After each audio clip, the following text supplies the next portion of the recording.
Bienvenidos blastocitos a esta super plática que estamos teniendo con nuestra invitadaza, la doctora Yolanda Cervantes, a quien agradezco mucho que esté aquí el día de hoy. Estamos en INO, sitio de investigación, aquí en sus instalaciones, que es patrocinador de este espacio. Y bueno, doctora, nos quedamos con esta pregunta de cómo decir no con elegancia, porque es algo que a todos nos cuesta. Yo creo que también, no sé si esté usted de acuerdo, cuando de repente alguien dice no, lo dice muy brusco, ¿no? Y ahí sí lo sentimos como. ¿Cómo diría usted no con elegancia? Sí, fíjate que es una gran pregunta, porque primero sí es importante decir que no, porque eso va de la mano de límites. Y a veces tendemos a dar muchas explicaciones. Yo sí trato de hacerlo con amabilidad, o sea, oye, me encantaría poder hacerlo, o sea, valoro mucho, sin embargo, pues no, en este momento no puedo, o sea, podría ser en otro momento, busquemos otra fecha, o de plano no está, o sea, incluso cuando te llaman para ofrecerte cosas de seguros del teléfono, yo pues muchísimas gracias, no estoy interesada, ¿no? O sea, sí trato de ser amable, pero pues sí muy puntual, donde si es un no definitivo o es un no en este momento. Pero sí, creo que lo básico es decirlo y pues la amabilidad que nos caracteriza en general a nosotros los latinos, digo, porque no, en otros lados es normal, pues me dijeron que no rudo, para nosotros rudo, pero pues no es rudo para esa cultura. Claro. ¿No? Para ese grupo, de hecho lo prefieren. Dime no, directo, no pasa nada y ya, no me lo adornes para decir que no, porque a veces alguien te va a decir, no, pues me va a decir que no, pues ya dime que no, ¿no? Pero hay todo un adorno para decir que no. Entonces creo que muy puntuales, pero sí con amabilidad, con educación. Ok, muy bien. Pasando a otros temas, doctora. Una pregunta muy amplia. Cuando yo le digo la palabra vacuna, Sí. ¿qué le trae a la mente? ¿Qué sensaciones le despierta? ¿Qué significa? Sí, bueno, me trae muchísimos pensamientos. De entrada yo te conté que cuando estudié medicina, pues decía que quería ayudar a muchas personas, ¿no? De hecho me dijeron, bueno, ¿y por qué no estudias enfermería? Y dije, no, pues quiero ayudar a muchas personas. Entonces ahora me voy a la palabra vacunas. Vacunas es prevención y salva la vida de muchas personas, previene muchas enfermedades. Entonces ahí, pues para mí me ayudó a cumplir mi visión de vida, mi misión de vida de profesional en este caso, al poder trabajar en el área de vacunas durante tantos años. Oiga, ¿cómo propondría usted darle, lo voy a plantear así, darle este nuevo impulso a las vacunas, dadas estas tendencias a desprestigiarlas? Sí, bueno, creo que esto de los movimientos antivacunas no son nuevos. Te cuento que cuando llegué mi primer día en GSK, Smith Klein Bichan, y eso ya tiene por ahí de 28 o 29 años, ya no me acuerdo, había un bonche así de cosas que habían llegado en ese tiempo, todo era correo electrónico y fax, todavía era, imagínate. Y entonces yo preocupada, mi jefe se había ido de vacaciones y yo, híjole, pero cuántas cosas en contra de las vacunas, y después me di cuenta, te digo, pues son muchos años donde estas historias de terror alrededor desafortunadamente permean en algunos grupos. Actualmente, pues uno de las preocupaciones de la Organización Mundial de la Salud, de los grupos en pro de las vacunas, eran justo los grupos antivacunas o el vaccines hesitancy, ¿no? Un poco la duda, el retraso de las vacunas, ¿no? Como uno de los potenciales problemas de la salud pública en este momento. Entonces, luego viene el tema del COVID, donde tuvo también sus pros y contras a favor de las vacunas y en contra, donde generaron muchas preocupaciones al desarrollar vacunas de una manera muy rápida y aparentemente, o la gente pensaba sin un fundamento, ¿no? Todo esto para decir que se junta con un momento donde afortunadamente el impacto de las vacunas disminuye las consecuencias, las enfermedades y las complicaciones de las mismas. Y entonces las nuevas generaciones ya no ven las personas con secuelas de polio, ya no ven los que murieron de tosferina o de difteria, sino ven las reacciones adversas de algunas vacunas.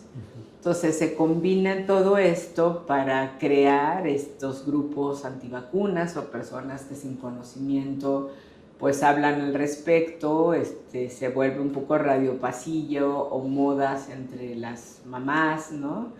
Entonces ahí yo lo que veo de importante es que nos tomemos el tiempo de sí hablar de los beneficios de las vacunas. Yo les decía, nadie sale diciendo, hoy a mí no me dio polio, hoy a mí no me dio sarampión, ¿no? Sino que vemos las complicaciones de, a lo mejor, de una reacción adversa a una vacuna. Entonces, y eso es a lo que se le da el valor en los medios, ¿no? La noticia amarillista. Entonces, pues para nosotros, todos los que estemos en el campo de la salud, pues importante de hablar también tanto de las vacunas, de los beneficios, de lo que previenen, de las vidas que salvan y de saber que tanto las vacunas, los medicamentos, los alimentos, todos pueden causar en algún momento una reacción adversa, ¿no? Entonces, qué importante pues que los médicos platiquen con sus pacientes, les hagan saber, ok, señora, hoy vacuné a su bebé, pero le puede causar fiebre, si tiene tales molestias, mejor tráigamelo o tráigala para revisarlo, de manera que pues se contenga un poco esta parte de los eventos adversos y compartir información de valor, ¿no? De las fuentes científicas sólidas de Organización Mundial de la Salud, Secretaría de Salud de la Ciudad de México, de México, tenemos la Asociación Mexicana de Vacunología en México, la Organización Panamericana de la Salud, ¿no? O sea, tenemos muchas fuentes de donde compartir esta información y hacerlo con esta responsabilidad, ¿no? Y pues me han pasado momentos donde me encuentro gente realmente en contra, difícil de entrar en una discusión porque ya tiene su posición muy clara. Entonces yo a veces escucho y no me engancho, ¿no? Porque pues ya no los voy a hacer cambiar, es ese 1% que ya tiene claramente su criterio formado y a veces toca solamente escuchar, ¿no? ¿Y cómo le hace para no engancharse con esto? Yo sé que no es fácil. Sí, no es fácil, pero te voy a decir, son situaciones muy particulares. Yo creo que me ha pasado 2 veces en la vida y una de ellas era una enfermera que tenía 2 hijos autistas y que ella pensaba que tenían que ver con la vacuna contra influenza. Entonces, en realidad, pues ahí hay una carga emocional de una mamá con una situación muy difícil, con 2 hijos autistas, que yo no alcanzo a entender porque yo no soy esa persona, ¿no? Afortunadamente, entonces puedo escucharla. Ese es un ejemplo donde fui más bien empática con la mamá viviendo el tema de sus hijos y buscándole una causa a la enfermedad de sus hijos, ¿no? Sí, claro, una justificación, una razón. Sí, y la siguiente vez fue también una persona que esa sí tuvo su mamá una reacción adversa rarísima, que es una lisis del músculo donde se aplicó la vacuna, que es muy rara, sí está reportada, es el daño a nivel mitocondrial, es rarísimo. Yo, es más, tuve que ir a investigar después de que platiqué con esa persona. Y pues también estaba muy sesgado negativo porque es su mamá quien tuvo este problema. Y además te digo, no me acuerdo la estadística, pero es más de 1 en no sé cuántos millones, ¿no? Entonces, le tocó a esa persona. Entonces, pues ahí también, pues ahí tenía el ejemplo de un evento adverso, ¿no? Que sí sucede. Y entonces, pues ahí más bien fue, pues, escuchar, respetar y aprender, porque yo eso no lo sabía, ¿no? Sí, claro. No lo había visto.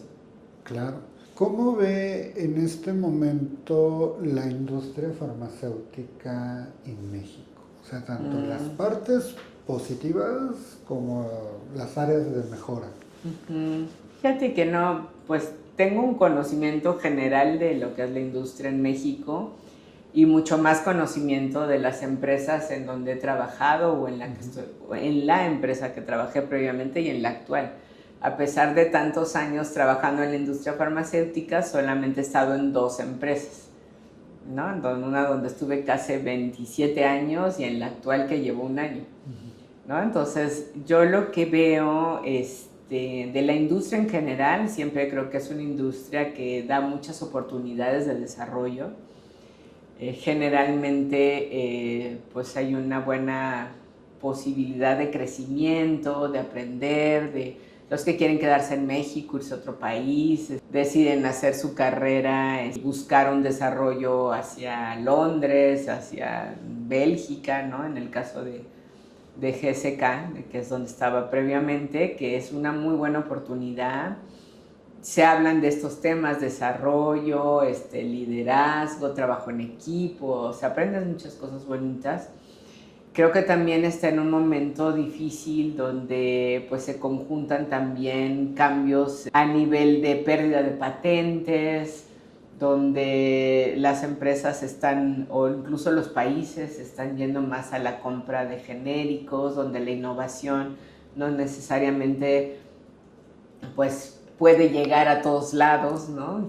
Entonces se prioriza en algunos países, en otros países no llega, sobre todo por este tema de priorización de las empresas o porque el mismo país está más a favor de los genéricos, ¿no? Entonces, pues es un mundo muy cambiante, donde sí requiere como mucha adaptabilidad a ese cambio, a ver cuál es la necesidad del país para adaptarse y estar en los diferentes ámbitos, tanto en la parte genéricos, pero en la innovación, pero cómo le hago para realmente traer estos productos que cumplen un requerimiento de los pacientes, ¿no? Que finalmente eso es, les digo, no se desarrolla una vacuna si no hay una necesidad epidemiológica, sino si realmente se necesita, ¿no?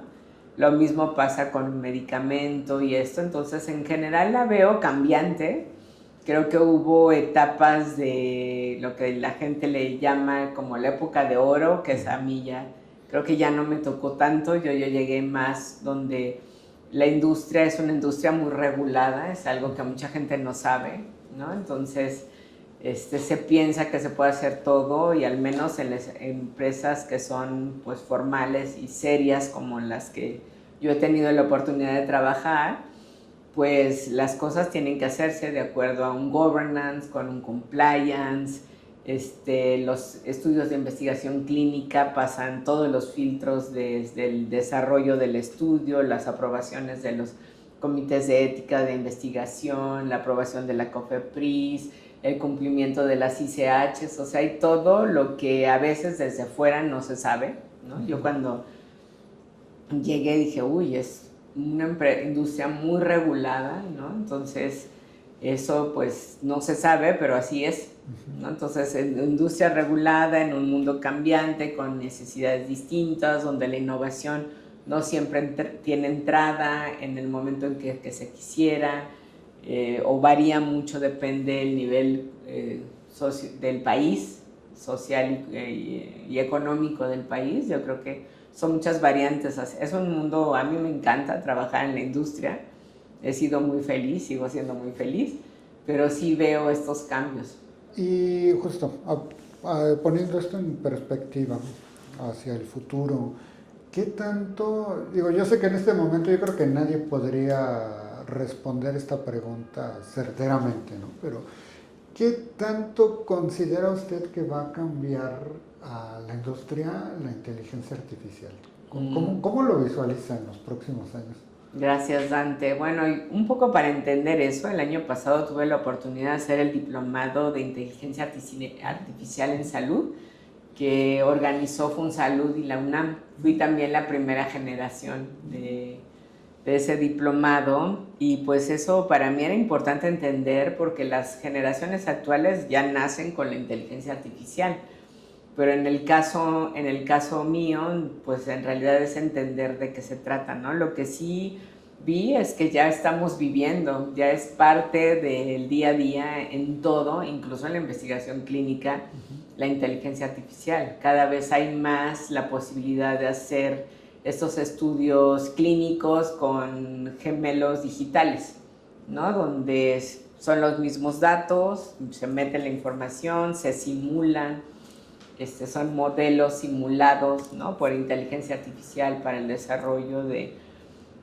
un estudio que ya no está yendo a la parte clínica, sino va con puros datos, ¿no? Y que potencialmente pueda adelantar algunas fases de los proyectos. Todavía no hay una regulación alrededor que, al menos que yo haya visto, que sea muy clara al respecto. Sin embargo, son cosas que estamos viendo que están pasando, porque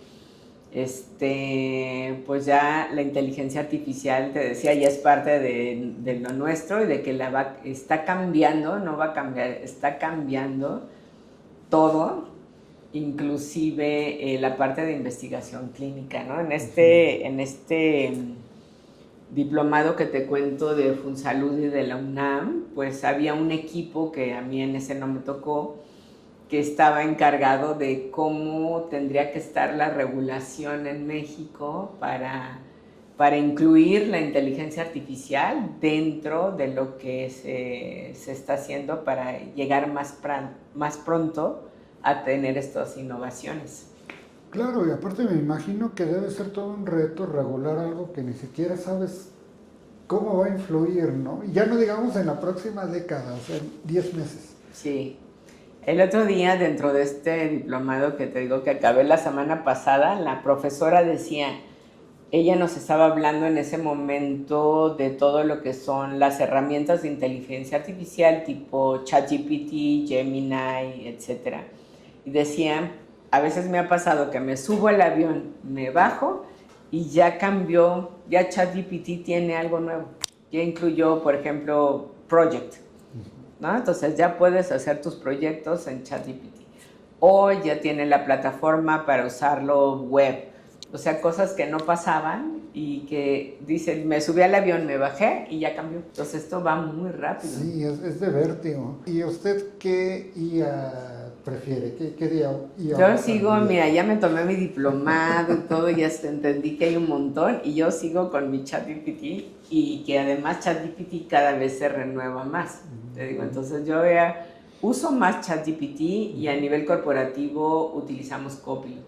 Copilot, ok. Y nosotros aquí usamos Perplexity, pero bueno, también estamos analizando otras posibilidades, y a mí en lo personal me asombra, o sea, la cantidad de trabajo que puede hacer y lo complejo, ¿no? Que cada vez hace tareas más complicadas.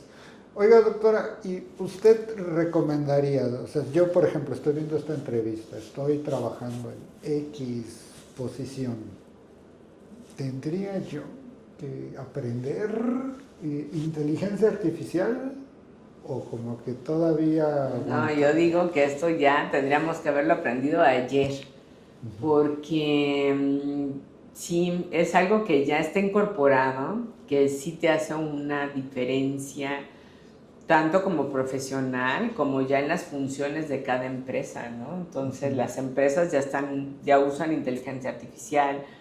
Ya te digo de esto, que la semana pasada pues estábamos viendo cómo las agencias hacen sus presentaciones, sus diseños, todo con inteligencia artificial en minutos, cuanto antes se tardaban meses probablemente, ¿no?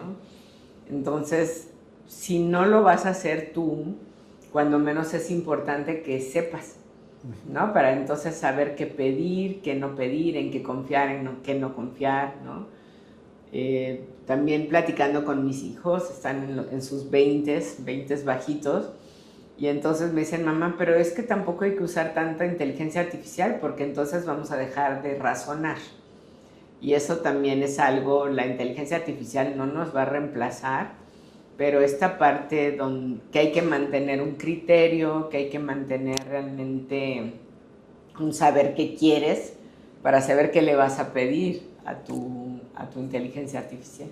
Claro, y hablábamos aquí en otros programas de saber comunicar, o sea, poder redactar un prompt lógico con cierto trasfondo, y que también nos obliga a saber del tema, ¿no? Yo lo veo un poco como un oráculo, dices, esto tiene toda la información del mundo, pero si yo no sé qué le pregunto, o qué preguntarle, o cómo preguntarle, pues tampoco nos sirve Sí, algo que estábamos viendo, Dante, es que este prompteo es muy importante, pero que las actualizaciones ahora, al menos de ChatGPT, y no me acuerdo si Gemini, a veces, o al menos a mí me pasa, ¿no? Yo le hago una pregunta y entonces me dice, en tu rol como directora médica, y me responde ya desde lo que yo estoy haciendo. Entonces ya me conoce, ¿no? Entonces ya sabe cuál es mi rol, de dónde viene mi pregunta, y a veces ya propone cosas que yo misma no puse en el prompt, ¿no? Como que ya está esta parte Sí, de... aprendiendo. Va aprendiendo, ¿no? Esta cosa del machine learning y de toda esta... Pues es sorprendente, ¿no? Y digo, pues bueno, ya tienes razón. Y entonces ahí es donde está la parte de no perder tu criterio. Sí, claro. Yo veo que usted está muy a la vanguardia, lo cual me encanta. Gracias. ¿Cómo escoge en qué aprender? Porque yo creo que eso también es importante. Hay tantas opciones. ¿Cómo hacemos curaduría de aprendizaje? Sí, fíjate que yo volví a aprender ahora que estuve en transición entre un trabajo y otro. Ahí es donde yo me di cuenta, porque pues llevaba muchos años en una sola empresa, recibiendo los aprendizajes de esa empresa. En este caso era GSK, a la cual estoy agradecida y amo y adoro. Y ahí yo me había formado, en algún momento cuando me dijeron tienes que apoyar a marketing, pues dije, pues, ¿qué es marketing? Entonces me metí a un diplomado de marketing en el TEC de Monterrey, antes de que existieran los diplomados de marketing por especialidad. Entonces yo estaba estudiando marketing junto con alguien que tenía su empresa de amortiguadores, el que trabajaba en el radio y yo en la industria, ¿no? Ya después se hizo más específico, pero yo empecé así con el tema del marketing. Cuando salgo de GSK y que pues me enfrento a este momento de buscar trabajo y después de no haberlo buscado en muchos años, pues empiezo a entender y a platicar con muchas personas del medio y dije, no, pues realmente tengo que estar, como tú dices, a la vanguardia, vigente, tengo que ver qué es lo que está pasando. Vi circular esto de diplomado de inteligencia artificial en salud, dije, pues eso está padre porque yo quiero saber qué es la inteligencia artificial y se relaciona conmigo y yo decidí hacer ese diplomado. Y recientemente igual en una conversación que tuve me invitaron así como tú a una entrevista, Enrique Culebro, y habló de este diplomado y yo dije, pues suena bien de marketing digital, ¿no? Porque ya es más aterrizado a la innovación actual. Entonces me metí ahí. Así es como yo llegué a esta parte de, te digo, pues más que nada como que se me despertó esta curiosidad de qué es lo nuevo, ¿no? Ahorita que digo que estoy pidiendo que posponer, se trata de cómo los médicos podemos capitalizar mejor el uso de las redes sociales para los médicos atraer consulta. En el caso mío yo no doy consulta, pero me gustaría pues hacerlo mejor en redes sociales. Yo realmente no dedico mucho tiempo a ello, me gusta, pero pues se pierde dentro de las cosas que podría hacer. Entonces pues también a veces es estar en el lugar correcto para que te llegue el mensaje. Y desde el punto de vista como persona, pues también casi cada cambio de década, como que digo, a ver, ¿y ahora qué voy a aprender? O este año, ¿qué voy a hacer? Ya desde la parte personal, que ahí lo he enfocado más a temas de deporte, de ejercicio. Entonces, de aprender algo nuevo y ahí. Entonces, también en la parte personal busco incorporar cosas nuevas, sobre todo en el tema o ha sido más relacionado a deporte. ¿Y qué deporte practica, doctora? Actualmente lo que hago es jugar golf. Aprendí hace 2 años, un poquito más. De hecho, empecé a jugar antes de salir de la empresa donde estaba y en el momento de transición, que fueron 11 meses que no tenía trabajo, pues me ayudó a mantener mi salud mental porque estaba yo realmente preocupada de que iba a ser hasta que encontrara un lugar donde pues el proyecto me ilusionara y me emocionara tanto como el de vacunas en el que estuve tantos años y afortunadamente pasó. Ahora estoy en oftalmología, estoy muy contenta en Laboratorios Green pero en ese tiempo entonces tuve más oportunidad de entrenar y de poder jugar. O sea, el golf, como todos los deportes en específico, es de mucha técnica y de mucha práctica. Tienes que practicar y ahí trabajas muchas cosas mentales, trabajas la paciencia, la tolerancia a la frustración, hay un montón de cosas. Realmente la cosa es que si ya te gustó, ya te metes muchísimo, que es mi caso. Y eso es lo que hago ahorita. También sigo, cuando puedo, tomo clases de tenis, que eso aprendí a jugar también.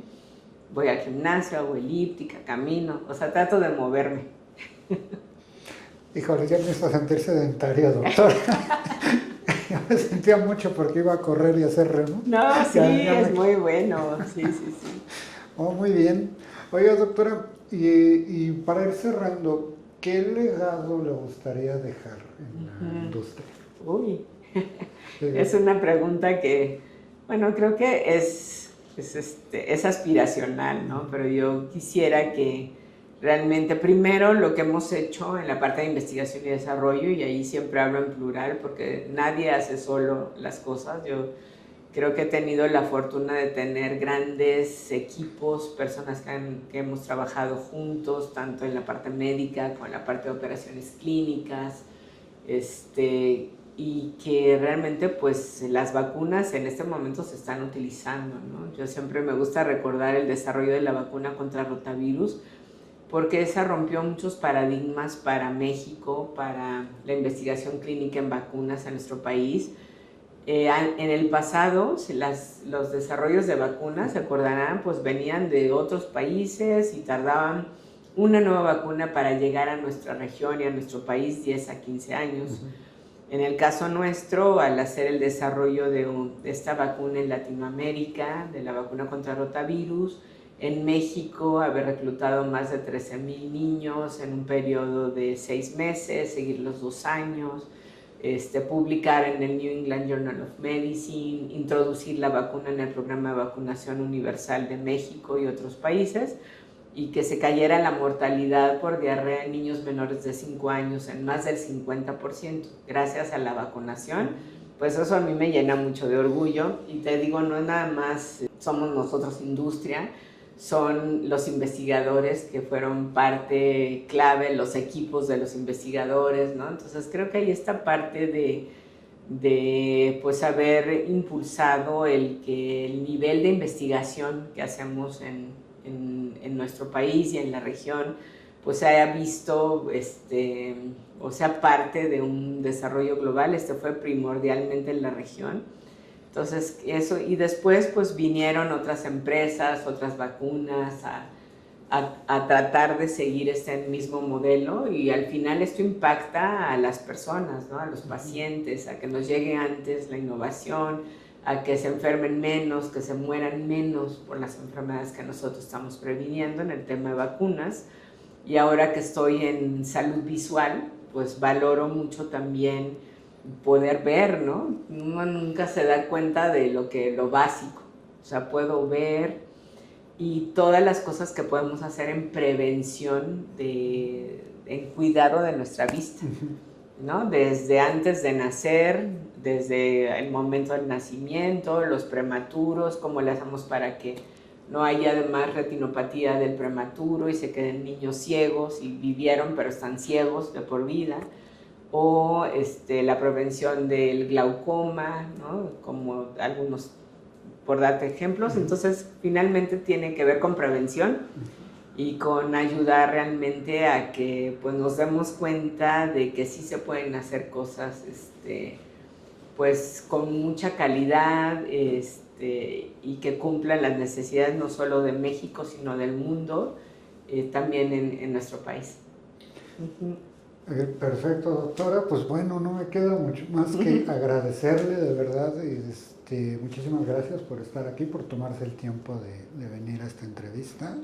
Es de verdad una líder de la investigación, y yo creo que al igual que yo, pues buena parte de la audiencia va a salir muy inspirado después de esta entrevista. Muchísimas gracias, doctora. Gracias, Dante. Gracias por la oportunidad y pensar en mí.